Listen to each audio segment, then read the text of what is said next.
श्री ब्रह्म ऋषि पत्री जी के द्वारा निर्मित इस मंच को व संगीता मैम को मैं हार्दिक आभार प्रकट करती हूँ, जिसने हमें ये एक आध्यात्मिक मंच दिया है। फ्रेंड्स, जैसा कि आप जानते हो कि आज एक बहुत महत्वपूर्ण दिन है। आज के दिन 10 मई सन 1885 को स्वामी श्री युक्तेश्वर गिरी जी का जन्म हुआ था। तो आज हम श्री युक्तेश्वर गिरी जी के जन्म जीवन पर कुछ प्रकाश डालेंगे।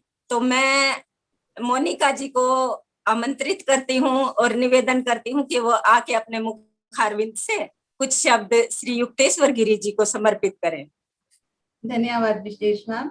मैं सभी मास्टर्स को, पत्नी सर को, संगीता मैम को, सबको नमन करती हूँ। अब हम युक्तेश्वर गिरी जी के जीवन के बारे में जानेंगे। युक्तेश्वर गिरी जी का जो जन्म है वो 10 मई 1855 में हुआ था। वह एक महान क्रिया योगी एवं उत्कृष्ट योगी ज्योतिषी थे। वे लाहिड़ी महर्षि के शिष्य और स्वामी सत्यानंद गिरी तथा परमहंस योगानंद जी के गुरु थे। श्री युक्तेश्वर गिरी ने गुरु परंपरा को कायम रखते हुए क्रिया योग की दीक्षा दिया। आप भारत के एक विशिष्ट संत हैं। आपने परमहंस योगानंद को पश्चिम के लिए तैयार किया था। श्री युक्तेश्वर गिरी जी ने वेदांत, मीमांसा, योग तथा गीता, बाइबल संपूर्ण का गहरा व्याख्या की है। वे महान योगी तथा प्रखर ज्योतिष थे एवं आप विज्ञान के भी ज्ञाता थे। परमहंस योगानंद ने अपनी आत्मकथा में अपने गुरु युक्तेश्वर गिरी जी का वर्णन किया है। युक्तेश्वर गिरी जी ने एक पुस्तक भी लिखी है। श्री युक्तेश्वर जी के पिताजी का निधन हो गया था जब वो बहुत ही छोटे थे। फिर उन्होंने अपने परिवार की और जमीन की जिम्मेवारी ली। उन्होंने Shri Rampur Christian missionary college में शिक्षा प्राप्त की, जहां उनकी रुचि बाइबल में हो गई। कुछ समय के बाद उन्होंने होली साइंस किताब लिखी, जिसमें उन्होंने योगा और बाइबल के वैज्ञानिक नियमों के बारे में बताया। कॉलेज में पढ़ाई पूरी करने के बाद उन्होंने विवाह किया। फिर उनकी एक पुत्री हुई। उनकी शादी के कुछ सालों के बाद ही उनकी पत्नी का देहांत हो गया। 1884 में प्रियानाथ लाहिड़ी महाशय से मिले, जो कि उनके गुरु बने और उन्होंने युक्तेश्वर जी को क्रिया योग की शिक्षा दी। बहुत समय वे लाहिड़ी महाशय जी के साथ, अपने गुरु जी के साथ रहे। 1894 में इलाहाबाद के कुंभ के मेले में वे अपने गुरु लाहिड़ी महाशय के गुरु महाअवतार बाबा जी से मिले। महाअवतार बाबा जी ने भी श्री युक्तेश्वर जी को स्वामी जी कहकर आशीर्वाद दिया। उनके कहने पर उन्होंने 2 किताबें 1894 में लिखी, जिनका नाम था कैवल्य दर्शनम और होली साइंस। होली साइंस में युक्तेश्वर जी ने बताया है कि इस पुस्तक का उद्देश्य यथासंभव स्पष्ट रूप से यह दिखाना है कि सभी धर्मों में एक आवश्यक एकता है। विभिन्न धर्मों के अनुसार सत्य में कोई अंतर नहीं है, लेकिन एक ही तरीके से बाहरी और आंतरिक दुनिया विकसित हुई है, और यह कि सभी धर्म ग्रंथों के अनुसार सभी का लक्ष्य एक ही है। तो मैं विजेश मैम जी को आमंत्रित करूंगी कि वो योगेश गिरी जी के बारे में और उनकी धार्मिक यात्रा के बारे में बताएंगे। आइए मैम।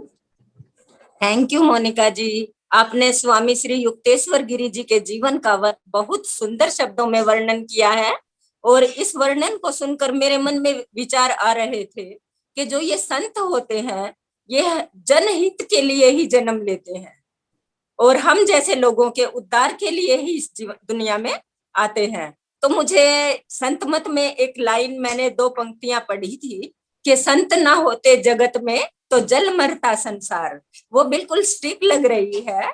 इसका तात्पर्य ये नहीं है कि संत ना होते तो लोग अग्नि में जल कर मर जाते, बल्कि इसका अर्थ ये है कि अगर संत ना होते तो हम जैसे लोग जो काम क्रोध मोह लोभ और अहंकार में डूबे रहते हैं, नकारात्मकता में अपना जीवन खराब करते रहते हैं, तो संत जो है हमें मेडिटेशन में लगाकर ध्यान और अध्यात्म का ज्ञान देके जो रास्ता दिखाते हैं, उससे कहीं ना कहीं हमें अपना जीवन सरलता से जीने का एक लक्ष्य प्राप्त होता है।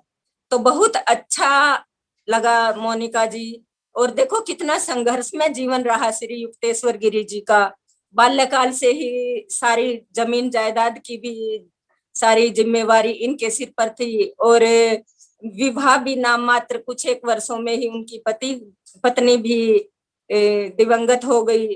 तो बड़ा कष्ट में रहा इनका जीवन। उसके उपरांत भी मुझे तो सारी इनकी स्टोरी सुनकर यही लगता है कि ये तो संत सिर्फ जन सेवा के लिए ही यहाँ संसार में आए थे। तो अब इनके जीवन का एक वाकया जो कुंभ के मेले का है, जब ये अपने गुरु श्री लाहड़ी महाशय जी के आदेशानुसार कुंभ के मेले में गए थे। तो जब श्री युक्तेश्वर गिरी जी कुंभ के मेले का भ्रमण कर रहे थे, तो इन्होंने देखा कि चारों तरफ भीड़ भाड़ है और अनेक युवा गैरवे वस्त्र पहनकर भिक्षा का पात्र लिए हुए बैठे हैं। तो युक्तेश्वर जी को बहुत दुख हुआ ये देखकर कि किशोर अवस्था में मात्र भिक्षा के लिए ये भीड़ इकट्ठी कर रखी है। तो इससे अच्छा तो वो हमारे साइंटिस्ट हैं, वैज्ञानिक हैं, जो दिन रात मेहनत करके जनता के लिए, लोगों के लिए नई नई इन्वेंशन निकालते हैं, नए नए तरीके इजाद करते हैं। तो ये बड़े हताश से थे और चलते जा रहे थे और सोच रहे थे कि मुझे मेरे गुरुजी ने कुंभ के मेले में क्यों भेजा है। जैसे ही अपनी विचार मुद्रा में लगे हुए शोकाकुल से हुए निकल रहे थे, तो तभी पीछे से एक आवाज आई। इन्होंने मुड़कर देखा, एक हष्ट पुष्ट से बलशाली से एक व्यक्ति ने इन्हें आवाज दी कि रुको, और देखो पीछे पेड़ के नीचे जो संत बैठे हैं उन्होंने आपको बुलाया है। तो श्री युक्तेश्वर गिरी जी बहुत हैरान हुए कि मैं तो यहाँ किसी को नहीं जानता। फिर उन्होंने जैसे ही पीछे मुड़कर वृक्ष के नीचे बैठे संत के ऊपर दृष्टि डाली, तो वो एकदम से हतप्रभ रह गए।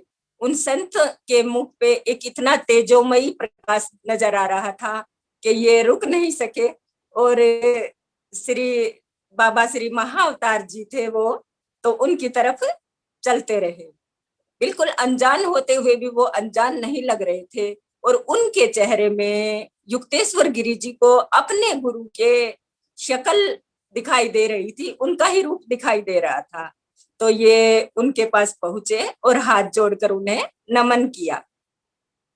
जैसे ही ये बाबा महाअवतार जी के सामने जाकर खड़े हुए, बाबा महाअवतार जी एकदम से उठे और इनकी तरफ आकर इन्हें आलिंगन बद्ध कर लिया।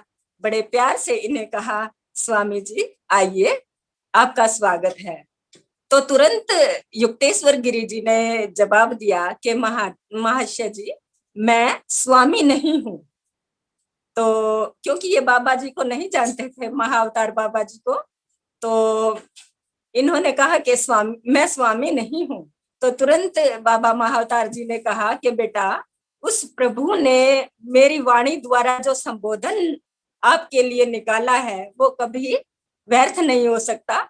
आप स्वामी ही है, और आइए बैठिए। बड़े प्रेम से श्री युक्तेश्वर गिरी जी अपने बाबा महाअवतार जी के पास बैठे, और बाबा महाअवतार जी ने इनसे पूछा कि आप मेले का भ्रमण करके आए हो, आपको कुंभ का मेला कैसा लगा।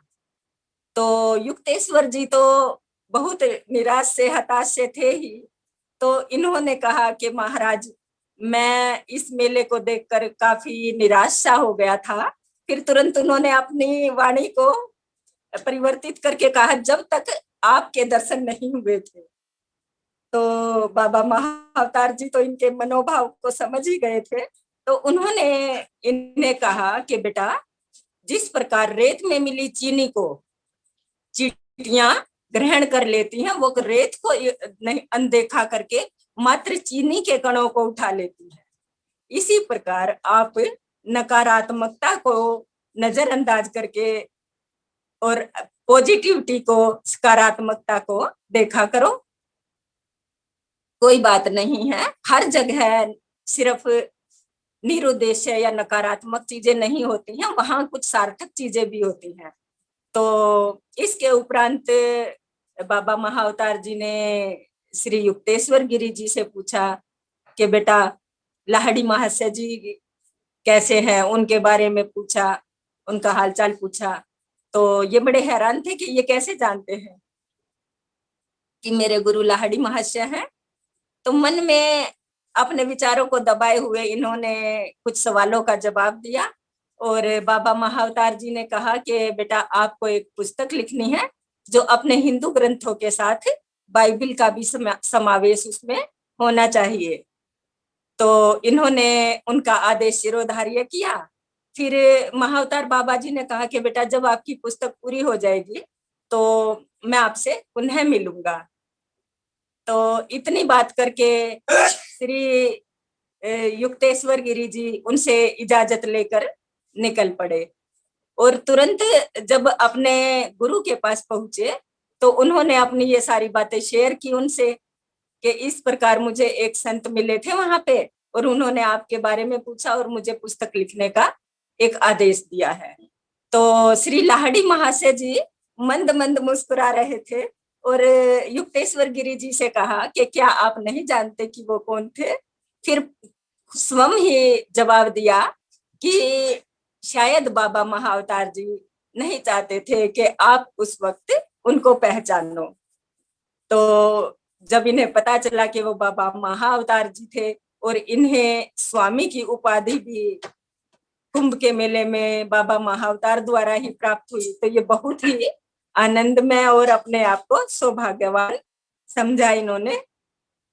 तो मोनिका जी इसी प्रकार जो है, परंतु जब श्री युक्तेश्वर गिरी जी उनसे मिले थे तब भी युक्तेश्वर गिरी जी को वे एक युवा रूप में ही नजर आए थे। फ्रेंड्स, कल मैं ऑटोबायोग्राफी ऑफ ए योगी नामक एक पुस्तक पढ़ रही थी जो कि श्री युक्तेश्वर गिरी जी के शिष्य परमहंस योगानंद जी द्वारा लिखा गया था। तो उस बुक में परमहंस योगानंद जी ने योग क्रिया पर बल दिया है, उनकी शिक्षाएं और उनके महत्व पर बहुत सारी बातें लिखी हैं। तो योग क्रिया को समझने के लिए मेरे मन में भी जिज्ञासा हुई और मैंने थोड़ा गहराई से उसका अध्ययन किया। तो परमहंस योगानंद जी बताते हैं कि योग क्रिया क्या है। परमहंस जी ने बताया है कि सरल सहज रूप से मनः कायिक प्रणाली है योग क्रिया, जो मन और शरीर के द्वारा ध्यान अवस्था के दौरान हमारे द्वारा की जाती है। अर्थात मन है कायिक, मन और देह के द्वारा जो ध्यान प्रक्रिया की जाती है वही योग क्रिया है। तो उस योग क्रिया के लाभ क्या है वो भी अपने योगानंद जी ने बताए हैं। वो कहते हैं कि इस योग क्रिया के द्वारा मानव रक्त कार्बन से रहित तथा ऑक्सीजन से परिपूरित हो जाता है। इसके अतिरिक्त ऑक्सीजन के अणु जीवन प्रवाह में रूपांतरित होकर मस्तिष्क और मेरुदंड के चक्रों को नव शक्ति से पूरित कर देते हैं। तो इन पंक्तियों को पढ़कर मेरे मस्तिष्क में एक सुखद अनुभूति महसूस हुई कि आज जो ये कोविड का महामारी का जो नकारात्मक सा हमारा माहौल हो गया है, तो उसमें हमें दो वस्तुओं की ही तो जरूरत होती है, ऑक्सीजन की और इम्यूनिटी की, जो कि योगानंद ने स्पष्ट रूप में कहा कि ध्यान क्रिया द्वारा ऑक्सीजन हमारे रक्त में मिलकर हमारे जो है चक्रों पे जाकर सारे रक्त को शुद्ध कर और ऑक्सीजन से पूरित कर देती है, हमें शक्ति प्रदान करती है। तो वो हो गई हमारी इम्यूनिटी। तो ऑक्सीजन और इम्यूनिटी अगर हमें ध्यान द्वारा ही मिल रही है तो शायद इस महामारी से होने वाली परेशानियां ही हमारे लिए कोई मायने नहीं रखती। तो मैं अपने सभी पीएमसी के मास्टर्स से निवेदन करूंगी कि आध्यात्मिक लाभ के साथ अपने शारीरिक लाभ के लिए भी हम ध्यान में जुड़ेंगे। और अंत में मैं संत श्री स्वामी श्री युक्तेश्वर गिरी जी को हार्दिक नमन करते हुए इनकी शिक्षाओं को अपने जीवन में उतारने का प्रयास करने का प्रण लेती हूँ। और मास्टर्स, मैं इन्हीं शब्दों के साथ अपनी वाणी को विराम देती हूँ। धन्यवाद। धन्यवाद। हरिया